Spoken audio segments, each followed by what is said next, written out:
talking about the Packers, the last NFC North team, had to make it interesting. Had to make it go down to the end. First half, first of all, Jordan Love and Jaden Reed. Did you see that throw and that catch where it's basically triple coverage and it is dropped perfectly into Jaden Reed's hands? And Jaden Reed is able, bro, to start that was one of the craziest freaking plays. Amazing pass to Jaden Reed. Score, the drive's looking good. They really don't do much the rest of the first half. It's kind of like, oh, this might be a little bit of a long day. And it seems like the Packers are just going to be starting slow again. And again, just got Love back. It's his second week back. Oh, I just watched it. Dear God. Right, dude, like insanity. Because he threw that ball and I was like, oh, that's an interception. Like, what are we doing? And it's just perfect. Jaden Reed then drops like an easy ball. And I was like, yep, that's just where we're at right now. It's just, we just got to get that consistency. Sacked Stafford 3 times. But I want to talk about one man. Speaking of the Giants, Xavier McKinney. Not only had a fumble recovery, his 5th interception. Yeah. 5 in 5 weeks. He has more interceptions than 28 other teams. That's how good Xavier McKinney is right now. He is that guy. Yeah. That guy. I think it's his 6th straight game with a pick because he had one for the Giants last year. Wow. At the end of the... He doesn't need to be there anymore. It's fine. We don't need to mention them ever again. Yeah, no, we're going to mention that. I did.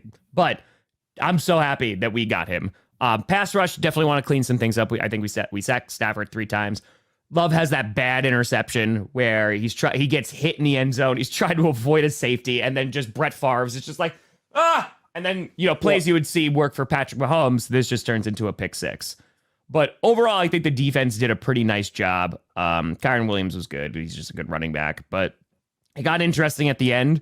But once they find that rhythm and find their footing, I think that this team's going to be pretty good. Again, no Jair Alexander. Romeo Doubs. I don't know how much you've heard about the Romeo Doubs thing. This happened over the weekend, and this kind of happened like a little bit after GPS, a little bit during. So basically, just to summarize here. So what happened was Romeo Doubs showed up on Wednesday to practice. Sources say, again, we haven't heard from him or sources close to him, but sources say that he was not happy with the install. No Christian Watson for this weekend, wanted to get some reps.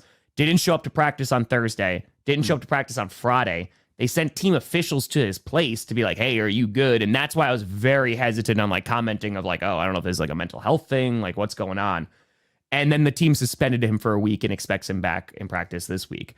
So it seems like, again, just from everything being said, he wasn't happy with the opportunities he was getting, which was weird because, one, Romeo in every interview he's ever given doesn't really seem like that person, but regardless. And then 2, he was 2nd in targets on the team. So it was very weird. So I'm hoping that this was just hey, young team, let emotions get the best of you. Jair Alexander went out last year to Carolina and did the coin flip when he was not supposed to, and he was not a team captain. He got suspended for a week. And it's kind of this balance where the Packers, when was Jair out? Last year. Last year he got suspended for a week? Last year he got suspended for a game. And all the media was like, has LaFleur lost the locker room and stuff and now things are fine, right? So I'm hoping it's one of those scenarios, early in the year, we get back to where we need to get back to and we get Romeo back this week. Yeah, no, that's fair. Yeah, it's a weird situation. Fair. You don't see that very often. No, and again, it was weird coming from him on this team, but the Packers... This is why this was such an interest. I'd love to do a video about this one day because we talk about Aaron Rodgers' tenure with the Packers. And by the end, before LaFleur got there, it was very much the Aaron Rodgers show. And I think you can make a really strong argument that Rodgers surpassed the team. In which, I mean, it was Aaron Rodgers coming out comments saying people are coming here to play with me and all this great stuff. And when LaFleur came in, there was definitely that little bit of a pushback. All right, a lot of McCarthy scheme.